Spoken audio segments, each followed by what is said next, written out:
ঈদ মানেই আনন্দ, ঈদ মানেই খুশি। দীর্ঘ এক মাস সিয়াম সাধনার পর আল্লাহ তাআলা মুমিন বান্দাদের জন্য এই দিনটিকে পুরস্কার হিসেবে নির্ধারণ করেছেন।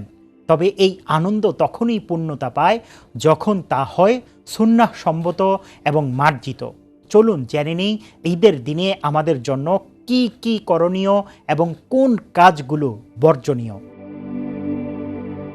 ঈদের সকালটি শুরু হয় পবিত্রতা অর্জনের মাধ্যমে। এদিন ভোরে ঘুম থেকে ওঠা, মিসওয়াক করা এবং সুন্নত তরিকায় গোসল করে পরিষ্কার পরিচ্ছন্ন হওয়া মুস্তাহাব। নিজের সংগ্রহে থাকা সবচেয়ে উত্তম ও মার্জিত পোশাকটি পরিধান করা এবং সামর্থ্য অনুযায়ী সুগন্ধি ও আতর ব্যবহার করা নবীজি সাল্লাল্লাহু আলাইহি ওয়াসাল্লামের বিশেষ আমল। ঈদুল ফিতরের একটি বিশেষ সুন্নত হলো ঈদের নামাজে যাওয়ার আগে বেজোড় সংখ্যক খেজুর বা মিষ্টি জাতীয় কিছু খেয়ে মিষ্টিমুখ করা।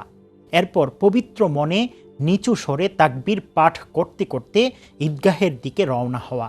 তাকবীরটি হলো আল্লাহু আকবার, আল্লাহু আকবার, লা ইলাহা ইল্লাল্লাহু, আল্লাহু আকবার, আল্লাহু আকবার, ওয়ালিল্লাহিল হামদ। ঈদগাহে যাওয়ার সময় এক পথ ব্যবহার করা এবং ফেরার সময় অন্য পথ দিয়ে আসা রাসূলুল্লাহ সাল্লাল্লাহু আলাইহি ওয়াসাল্লামের একটি চমৎকার আমল।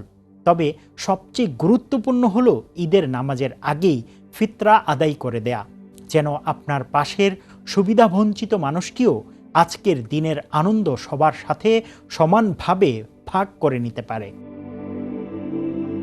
ঈদের নামাজের পর একে অপরের সাথে তাকাব্বালাল্লাহু মিন্না ওয়া মিনকুম বলে কুশল বিনিময় করা সাহাবাই কেরামদের আমল ছিল। আত্মীয় স্বজন ও প্রতিবেশীর খোঁজ খবর নেয়া, শিশুদের সাথে আনন্দ করা এবং কোনো বিবাদ থাকলে মিটিয়ে ফেলে ভ্রাতৃত্বের বন্ধন দৃঢ় করাই হলো ঈদের প্রকৃত সৌন্দর্য। আনন্দের আতিশয্যে আমরা যেন ইসলামের মূল চেতনা ভুলে না যাই। মনে রাখবেন, ঈদের দিনে রোজা রাখা সম্পূর্ণ হারাম বা নিষিদ্ধ, কারণ এটি আল্লাহর পক্ষ থেকে মেহমানদারির দিন।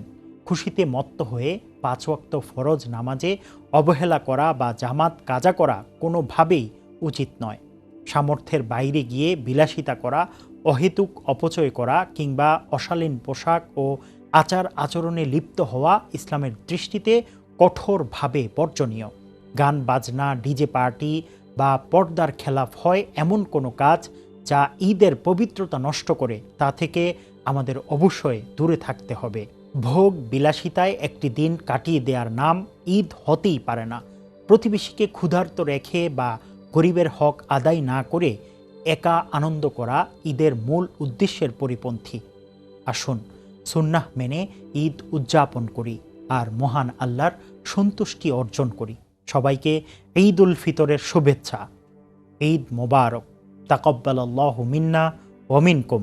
আসসালামু আলাইকুম।